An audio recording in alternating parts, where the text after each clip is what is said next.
നമസ്കാരം KH ന്യൂസിലേക്ക് ഏവർക്കും സ്വാഗതം. പ്രധാന വാർത്തകൾ. അമീബിക് മസ്തിഷ്കജ്വര മരണം കണക്കുകളിൽ വ്യക്തത വരുത്തി ആരോഗ്യവകുപ്പ്. ഈ വർഷം 17 മരണം എന്ന് സ്ഥിരീകരണം. നേരത്തെ 2 മരണം മാത്രമാണ് സ്ഥിരീകരിച്ചിരുന്നത്. 66 പേർക്ക് രോഗം ബാധിച്ചെന്നും സ്ഥിരീകരണമുണ്ട്.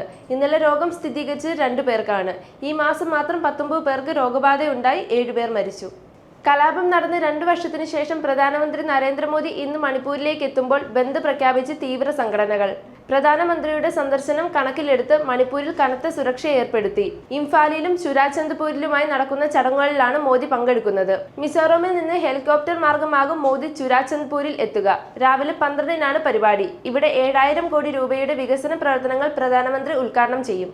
വാഹന അപകടത്തെ തുടർന്ന് മസ്തിഷ്ക മരണം സംഭവിച്ച നെടുമ്പാശ്ശേരി വട്ടപ്പറമ്പ് മള്ളുശ്ശേരി പാലമറ്റം വീട്ടിൽ ബിൽജിത് ബിജുവിന്റെ ഹൃദയം ഇനി കൊല്ലം സ്വദേശിനിയായ 13-കാരിയിൽ തുടിക്കും. ഹൃദയമാറ്റ ശസ്ത്രക്രിയ കൊച്ചി ലിസി ആശുപത്രിയിൽ പൂർത്തിയായി. അങ്കമാലി ലിറ്റിൽ ഫ്ലവർ ആശുപത്രിയിൽ നിന്ന് ഹൃദയം എത്തിച്ചതിന് ശേഷം പുലർച്ചെ 1:30-ഓടെയാണ് തുടങ്ങിയത്. ഡോക്ടർ ജോസ് ചാക്കോ പെരിയപ്പുറത്തിന്റെ നേതൃത്വത്തിലായിരുന്നു ശസ്ത്രക്രിയ. പുലർച്ചെ 3:30-ന് തന്നെ ഹൃദയം കുട്ടിയിൽ സ്പന്ദിച്ചു തുടങ്ങി. അടുത്ത 48 മണിക്കൂർ നിർണായകം എന്ന് ലിസി ആശുപത്രിയിലെ ഡോക്ടർമാർ അറിയിച്ചു.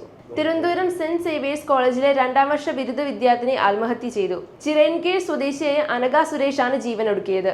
അധ്യാപകരുടെ പീഡനമാണ് ആത്മഹത്യയ്ക്ക് കാരണമെന്ന് SFI ആരോപിച്ചു. കോളേജിൽ നടക്കുന്ന സെമിനാറിൽ പങ്കെടുക്കാൻ ബുദ്ധിമുട്ടാണെന്ന് ആത്മഹത്യക്കുറിപ്പിലുണ്ട്. മദ്യനിരോധനം നിലവിലുള്ള ഗുജറാത്തിലെ പലയിടങ്ങളിൽ നിന്നായി പിടികൂടിയ 2.38 കോടി രൂപ വിലമതിക്കുന്ന 82,000 കുപ്പി മദ്യം നശിപ്പിച്ചു.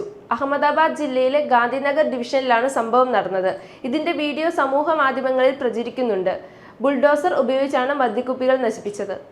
ലോകത്തിലെ ആദ്യ AI മന്ത്രിയെ നിയമിച്ച് അൽബേനിയ. പരമ്പരാഗത അൽബേനിയയുടെ വസ്ത്രം ധരിച്ച ഒരു യുവതി.